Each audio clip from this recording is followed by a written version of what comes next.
So guys हमने बहुत सारे वीडियोस बनाए हैं ड्रग सीरीज के ऊपर। उसमें बहुत सारी ड्रग्स हैं और उसको हम कंटिन्यू भी रखेंगे। और उसके साथ साथ हमने जो है एक क्लासिफिकेशन, एंटीवायरल क्लासिफिकेशन ट्रिक्स के साथ किया, वो भी आप देख सकते हैं। और कल हमने एम्स का जो है मेमोरी बेस्ड क्वेश्चन किए थे, वो भी आप देख सकते हैं।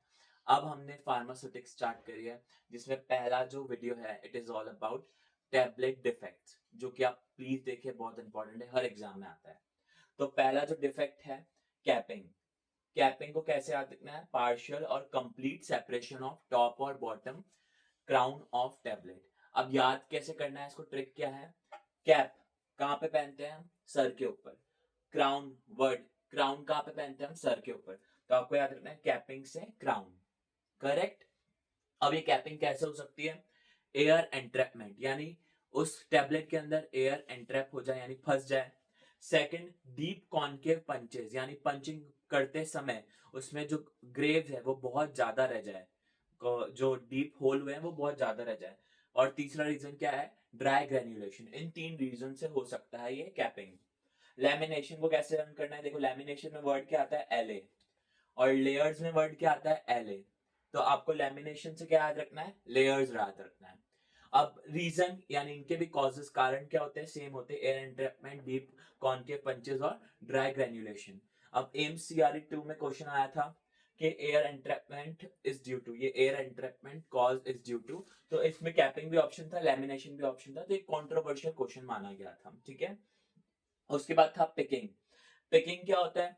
जब मटेरियल अटैच हो जाता है पंच फेसेस से। जब हम पंच करते हैं तो पंच पे, जब पंचिंग जो पंच है उस पे ही क्या हो जाता है, जो मटेरियल यानी पाउडर जो डाला है वो ही वहां पे अटैच हो जाएगा। तो पिकिंग से याद रखना है पी से पंच। पी से क्या याद रखना है आपको? पंच फेसेस। ठीक है। अब इसका रीजन क्या हो सकता है? इनएडिक्वेट एंटी अडेरेंट। अडेरेंट मतलब किसी चीज से स्टिक होना, एंटी मतलब उसके अगेंस्ट, यानी अगर, हाँ, अगर हमने एंटी अडेरेंट डाला यानी जो चिपक रहा नहीं है, बट अगर हमने उसको इनएडिक्वेट अमाउंट में डाला है, प्रॉपरली नहीं डाला है, तो प्रॉपरली नहीं डाला एंटी अडेरेंट, तो क्या होगा? वो पंच वॉल से चाहे वो चिपक जाएगी। और सेकंड क्या हो सकता है? Excessive moisture. एक्सेसिव मॉइस्चर मतलब बहुत ज्यादा थोड़ा गीलापन होगा, और गीलापन होगा तब भी क्या होगा? वो स्टिक हो जाएगी पंच फेसेस से। करेक्ट। उसके बाद आता है हमारा स्टिकिंग। स्टिकिंग क्या होता है? ये याद रखना है हमेशा। Punch, picking is for punch faces, और स्टिकिंग डाई। स्टिकिंग क्या होता है? डाई होता है। यानी आप याद रखो, स्टिक से डाई। स्टिक होती है ना हमारी, जैसे ग्लू स्टिक, तो उससे याद रखना ग्लू से डाई। डाई। ठीक है। अब इसके भी जो रीजन होते हैं वो सेम होते हैं, इनएडिक्वेट एंटी एडेरेंट और excessive moisture. Same same reason होता है। ठीक है। उसके बाद आता है हमारा डबल इंप्रेशन। ठीक है। डबल इंप्रेशन में क्या होता है? Due to the free rotation of punches. ये वर्ड आपको याद रखना है, फ्री रोटेशन ऑफ पंचेस। यानी अगर बहुत तेजी से फ्री रोटेट होता रहा पंचेस, तो उससे क्या होंगे? Double impression. डबल मींस दो तरीके के आपको इंप्रेशन दिखेंगे। ठीक है। एक ही टैबलेट के ऊपर दो तरीके के इंप्रेशन दिखेंगे। जैसे आपने देखा होगा, एक टैबलेट के ऊपर आता है एम कुछ लिखा हुआ, जी लिखा हुआ, सी लिखा हुआ, या कुछ सिप्ला नाम लिखा हुआ, तो वो लिखा होना एक था लेकिन दो लिखे हुए छप जाएंगे वहां पे, तो वो है double impression.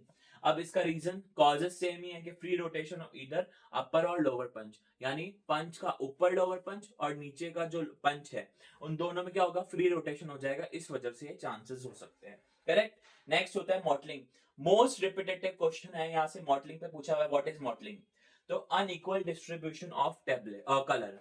Unequal distribution of tablet क्या, कलर क्या होता है? क्योंकि हम लोग क्या डालते हैं, आपने देखा होगा कई टैबलेट्स होती है वो कलरफुल होती है। वो कलरफुल इसलिए होती है कि कलर डाले जाते हैं, कॉमन सी बात है। अब वो अच्छे से डिस्ट्रीब्यूट नहीं हुए, जहां होने थे बहुत अच्छे से डिस्ट्रीब्यूट, वहां पे वो हो नहीं पाए।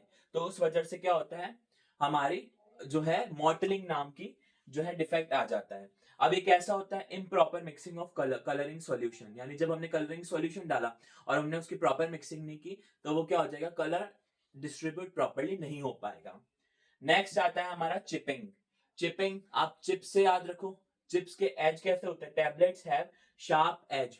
एज मतलब किनारे, तो उनके जो एज होंगे वो कैसे होंगे? जैसे चिप्स में होते हैं वैसे ही आपको याद रखना है, इसमें भी कैसे होंगे?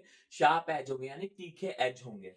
अब ये किसकी वजह से हो सकता है? कारण क्या है? Edge of the tablet break down, यानी किसी भी रीज़न से जो उनके किनारे हैं, वो ब्रेक डाउन हो जाए। किस वजह से? या तो हमने बहुत ज़्यादा उसको प्रेसिंग कर लिया है, या हैंडलिंग यानी उठाते वक़्त, या फिर उसके ऊपर कोटिंग की है। कोटिंग करते हैं ना, किसी की भी कोटिंग हो सकती है, जैसे बीज़-वैक्स वगैरह की कोटिंग करते हैं, या कलर की भी कोटिंग हो सकती है। तो उस वजह से अच्छे से हमने नहीं लगाया हो, तो यहाँ पे शार्प एजेस ब्रेक हो सकते हैं।